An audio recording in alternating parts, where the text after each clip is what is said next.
ለማርገዝ ፈልገሽ ነገር ግን በየትኛው ቀን ላይ የሴክሹዋል ኢንተርኮርስ ወይም ደግሞ ግንኙነት ባደርግ የበለጠ የማርገዝ እድሌን ሊያሰፋልኝ ይችላል ብለሽ ላታቂ ይችላል ወይም ደግሞ ጥንዶች ካላችሁ ለማርገዝ ፈልጋችሁ በየትኛው ቀን ሴክሹዋል ኢንተርኮርስ ታደርጉ የበለጠ የማርገዝና የመውለድ እድላችሁን ሊያሰፋላችሁ ይችላል ብላችሁ ታስቡ ይሆናልና ይህ ቪዲዮ በዛሬው ዕለት የተዘጋጀው ለእናንተ ነው።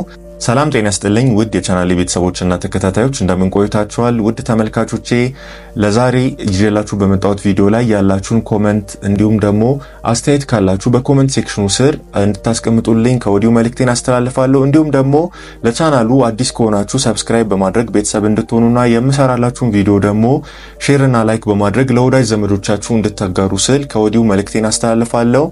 ውድ ተመልካቾቼ እንግዲህ በዛሬው ቪዲዮ ላይ ይዤላችሁ የመጣሁት ርዕሰ ጉዳይ ስለ ማርገዝ አንድ ሴት ፈልጋ በየትኛው ቀን ላይ ሴክሹዋል ኢንተርኮርስ ብታደርግ የማርገዝ እድሏ እንዴት ሊሰፋ እንደሚችል ወይም ደግሞ በየትኛው ቀን ላይ ብታደርግ ጽንስ የመጸነስ እድሏን ማስፋት ትችላለች በሚለው ርዕሰ ጉዳይ ላይ የምንወያይ ይሆናል። እንግዲህ ይሄንን ጥያቄ ከመመለሴ በፊት አንድ ሴት መጀመሪያ ማወቅ ያለባት ምንድነው የወር አበባ በየስንት ጊዜ ሬጉላር ሆኖ ወይም ደግሞ በየስንት ጊዜ እንደሚመጣ ማወቅ ይኖርባታል ማለት ነው። ይሄንን ለማወቅ ምንም ከባድ ነገር አይደለም፣ ጀስት መመዝገብ ነው ያለባት ማለት ነው።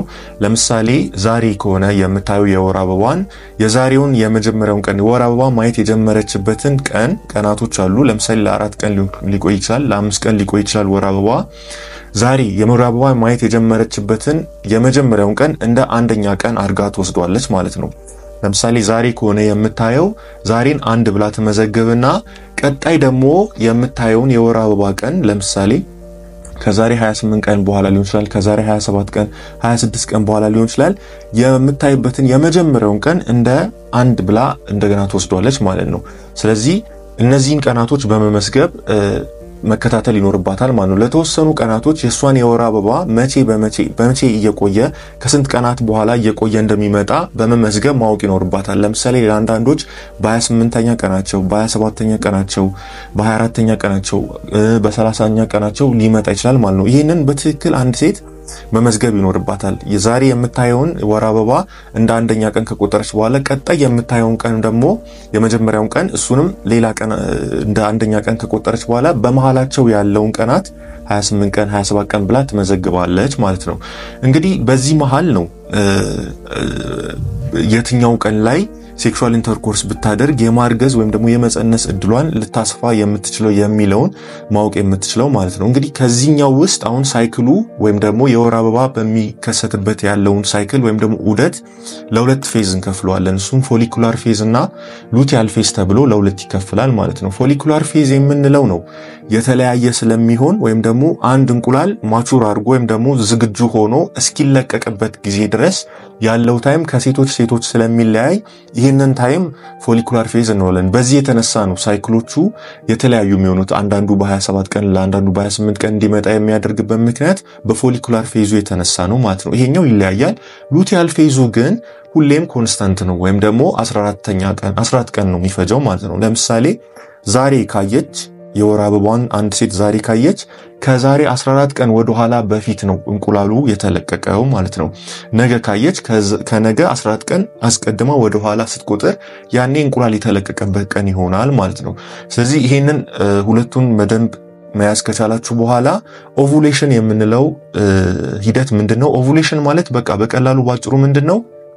አንድ እንቁላል ሴቷ ተለቆ ለመረገዝ ፈርቲላይዝ ለመደረግ ወይም ደግሞ ኮንሰፕሽንን ለመፍጠር የሚካሄድበት ፕሮሰስ ነው። አንድ እንቁላል ከተለቀቀ ኦቭዩሌሽን እንለዋለን ማለት ነው። በዚህ ጊዜ ነው እንግዲህ በዚህ ጊዜ አንድ እንቁላል ከተለቀቀ በኋላ በአንድ ሴት ውስጥ በሰውነቷ ውስጥ ከሰውነቷ ሳይወገድ ከ12 እስከ 24 ሰዓት የመቆየት እድል አለው ማለት ነው። ስለዚህ ይህ እንቁላል ስፐርም ወይም ደግሞ የወንድ የዘር ፍሬ ካገኘው ወይም ደግሞ የወንድ የዘር ፈሳሽ አማካይነት የሚመጣው ስፐርም ካገኘው ፈርቲላይዝ ያደርገውና ጽንስ የመፍጠር እድል ይኖረዋል ማለት ነው። እንግዲህ ጽንሱ እንቁላሉን የወንድ የዘር ፍሬው እስኪመታው ድረስ ከ12 እስከ 24 ሰዓት አለው ማለት ነው። በተጨማሪም ደግሞ አንድ የወንድ የዘር ፍሬ የሴት አካል ውስጥ ከገባ በኋላ ደግሞ ለ5 ቀን ሳይሞት ወይም ደግሞ ለ5 ቀን ምንም ሳይወገድ ሊቆይ ይችላል ማለት ነው። ለምሳሌ ዛሬ ሴክሹዋል ኢንተርኮርስ ካደረገች አንድ ሴት በሰውነቷ ውስጥ ለተጨማሪ ለቀጣይ 5 ቀናት ምንም ሳይሞት የመቆየት አቅም አለው ማለት ነው የወንድ የዘር ፍሬው። ስለዚህ አጠቃላይ ለምሳሌ 14ኛ ቀኗ ላይ ወደ ኋላ የወር አበባ ካየችበት ወደ ኋላ 14 ቀን ተቆጥሮና ያንን ኦቭዩሌሽን ታይም ወይም ደግሞ እንቁላል የተለቀቀበት ቀን ብላ ትመዘግበዋለች ማለት ነው። ከዛም በኋላ ይሄ እንቁላል ከተለቀቀ ለቀጣይ 2 ቀናት መቆየት ይችላል። ከ12 እስከ 24 ሰዓት ድረስ መቆየት ይችላል ማለት ነው። ግን ከዛ በፊት ከ14ኛው ቀን በፊት ራሱ 5 ቀን ወደ ኋላ ቆጥራችሁ በ9ኛው ቀን ሴክሹዋል ኢንተርኮርስ ብታደርጊ ጽንሱ ከ9 10 11 12 13 14 15 እስከ 5ኛው ቀን ድረስ ወይም ደግሞ እስከ 14ኛው ቀን ድረስ ቆይቶ ፈርቲላይዝ የማድረግ ወይም ደግሞ ጽንስ የመፍጠር አቅም ይኖረዋል ማለት ነው። ስለዚህ አንድ ሴት ኦቭዩሌሽን ካካሄደች በኋላ ወይም ደግሞ የወር አበባዋን ካየች በኋላ ወደ ኋላ 14 ቀን ትቆጥርና ከሱም ማስቀደማ ደግሞ 5 ቀን ወደ ኋላ ራሱ ሴክሹዋል ኢንተርኮርስ ብታደርግ ወይም ደግሞ ከ9ኛው ተጨማሪ እስከ ኦቭዩሌሽን ታይም ወይም ደግሞ እስከ 14ኛው ቀን ደግሞ እንቁላሉ ከተለቀቀ በኋላ ደግሞ እስከ መቼ እስከ 16ኛው ቀን ድረስ ብታደርግ ሴክሹዋል ኢንተርኮርስ የጽንስ የመፈጠር እድል ይኖረዋል ማለት ነው። ለምሳሌ በ12ኛው ቀን ሴክሹዋል ኢንተርኮርስ ብታደርግ እነዚህ ቀናቶች ዲተርማይን እንዴት ነው የሚደረጉት? የአንዳንድ ሴቶች 12ኛ ቀን ከሌላኛዋ ሴት 12ኛ ቀን፣ የአንዳንድ ሴቶች 13ኛ ቀን ከሌላኛዋ ሴት 13ኛ ቀን የተለያዩ ናቸው። ነገር ግን ያንቺ አንደኛ ቀን መቼ ነው? የወር አበባ ማየት የጀመርሽበትን የመጀመሪያውን ቀን እንደ አንደኛ አድርገሽ ትቆጥረዋለሽ ማለት ነው። ቀጣይ የወር አበባ የምታይበትን የመጀመሪያውን ቀንም እንደ አንደኛ ቀን፣ ለምሳሌ ዛሬ ካየሽ የወር አበባ ዛሬ አንደኛ ትያለሽ። ነገ እያየሽ ትቀጥያለሽ። ያንቺ የወር አበባ ማየት ለምሳሌ ከ4 እስከ 5 ቀን የሚቆይ ከሆነ 1 2 3 5 ቀን ቆይቶ የሚጠፋው የወር አበባ አለሽ ማለት ነው።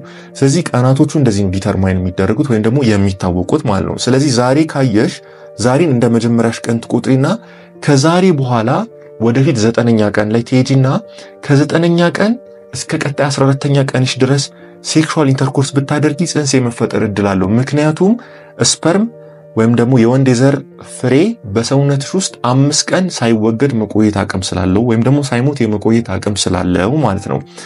እንዲሁም ደግሞ ያንቺ እንቁላል ወይም ደግሞ እንቁላል ከተለቀቀ በኋላ ደግሞ ከ12 እስከ 24 ሰዓት የመቆየት አቅም ስላለው ፈርቲላይዝ የማድረግ አቅም አለው ማለት ነው። እነዚህን በትክክል ማወቅ ይኖርብሻል ማለት ነው። ሌላው ያው ደግሞ ኦቭዩሌሽን ወይም ደግሞ እንቁላል እንደተለቀቀ የምታውቂበት መንገዶች አሉ። ለምሳሌ የሰውነትሽ የሙቀት መጠኑ በትንሽዬ መጠን ሊጨምር ይችላል ወይም ባዛል ቦዲ ቴምፕሬቸር ሊጨምር ይችላል። ሌላኛው ሰርቫይካል ሙከስ ቼንጅ ነው ወይም ደግሞ የማህፀን በርሽ ጋር ያለው ቅባት ወደ ለስላሳና የማያጣብቅ እንዲሁም ቀጭን ሊሆን ይችላል። በፊት ከነበረው ወፍራም ስቲኪ ወይም ደግሞ የሚያጣብቅና የስፐርም ሞቲሊቲ የሚቀንስ ከነበረ አሁን ግን የስፐርም ሞቲሊቲ ለመጨመር ወይም ደግሞ የወንድ የዘር ፍሬ እንቅስቃሴው እንዲጨምር የማያጣብቅና ለስላሳ ሊሆን ይችላል። ይሄኛውን ለውጥ በውስጥ ልብስሽ ላይ ልትመለከት ይችላልሽ ማለት ሊፈስሽ ይችላል ማለት ነው። ሌላኛው ደግሞ እንደነ ኦቭዩሌሽን ፕሪዲክተር ኪቶችን በመጠቀም የሆርሞን ለውጦችን ምናም በመመርመር እንዲሁም ደግሞ የኤልኤች ሰርጅ ወይም ደግሞ ሉተናይዚንግ ሆርሞን ከፍ ሲል ኦቭዩሌሽን ስለሚካሄድ የሉተናይዚንግ ሆርሞንን መጠን መመርመር በሚያስፈልጉ ሌሎች ኢንቬዚቭ ቴክኒኮችን በመጠቀም ማወቅ ትችላለሽ ማለት ነው። ስለዚህ የማርገዝ እድልሽን የሚጨምርልሽ ከ9ኛ ቀንሽ እስከ 14 15ኛ ቀንሽ ውስጥ ሴክሹዋል ኢንተርኮርስ ብታደርጊ የማርገዝ እድልሽን ሊጨምርልሽ ይችላል ማለት ነው።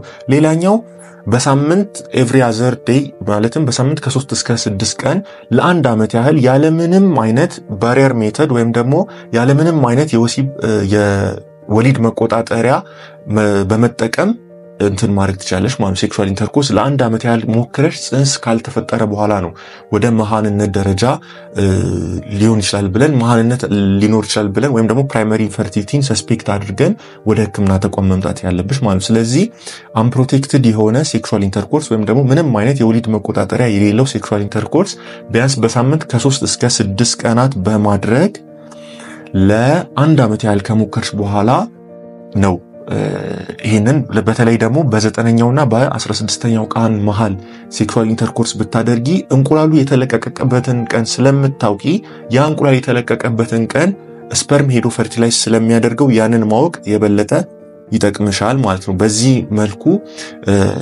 የማርገዝ ወይም ደግሞ ጽንስ የመፈጠር እድሎችን የመውለድ እድላችሁን ከፍ ማድረግ ትችላላችሁ ማለት ነው። ሌላኛው በቀጣይ ደግሞ ላወራላችሁ የምፈልገው ምንድነው ስለ ኢንፈርቲሊቲ ወይም ደግሞ መሃንነት የሚለው በወንድ ፊሜል ፋክተር ኢንፈርቲሊቲ ወይም ሜል ፋክተር ኢንፈርቲሊቲ እና ሚስትየዋ ላይ ወይም ደግሞ ባልየው ላይ የሚከሰቱ የመሃንነት ምክንያቶች አሉ። እነዚህን በቀጣይ ቪዲዮ ላይ ይዤላችሁ የምመጣ ይሆናል።